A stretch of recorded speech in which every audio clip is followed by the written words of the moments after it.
इन दिनों गौतम अडानी का मुद्दा गरमाया हुआ है। मामला सामने आने के बाद से सरकार के अंदर भी हलचल है।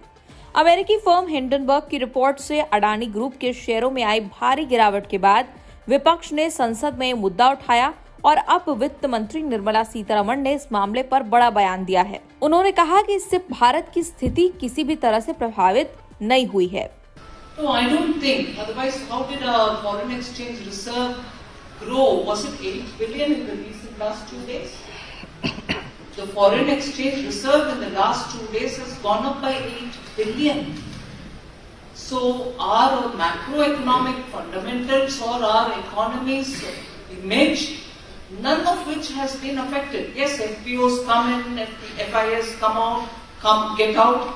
These fluctuations are there in every market. इसके अलावा अडानी के मुद्दे पर निर्मला सीतारमण ने आगे कहा कि सरकार के नियामक अपना काम कर रहे हैं।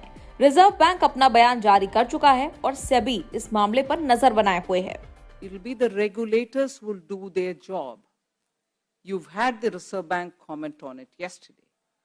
And prior to that, not regulators, but the banks and the LIC have themselves come out to say what their level of exposure is. So the regulators will do their job. And regulators are independent of the government. And many of you all have repeatedly asked this question about RBI's independence and government not getting into it. I'd like to remind you all about that. They are regulators and they are independent and they are left to themselves to do what is appropriate.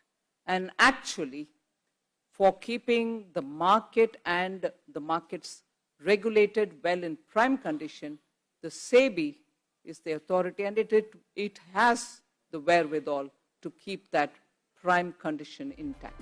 दरअसल Adani group ने Adani enterprises के 20,000 करोड़ रुपए के follow on public offer यानी FPO को बुधवार वापस ले लिया था। 20,000 करोड़ रुपए के लिए ये एफपीओ 27 जनवरी को सब्सक्रिप्शन के लिए खुला था और 31 जनवरी को फुल सब्सक्राइब होकर क्लोज हुआ था। इससे भी बाजार में काफी उथल पुथल देखने को मिली। इससे पहले हिंडनबर्ग की रिपोर्ट 24 जनवरी को आई थी। इसके बाद से ही अडानी ग्रुप की कंपनियों के शेयरों में गिरावट का दौर शुरू हुआ था। हिंडनबर्ग ने अपनी रिपोर्ट में दावा किया है कि अडानी ग्रुप की लिस्टेड 7 कंपनियां 85% ओवर वैल्यूड है। रिपोर्ट में यह भी दावा किया गया कि अडानी समूह दशकों से स्टॉक हेरफेर और मनी लॉन्ड्रिंग में लगा हुआ है। इसे अडानी ग्रुप की तरफ से निराधार करार दिया गया था। रिपोर्ट के बाद पिछले 7 कारोबारी सत्रों में अडानी ग्रुप को 9 लाख करोड़ रुपए का मार्केट कैप गंवाना पड़ा।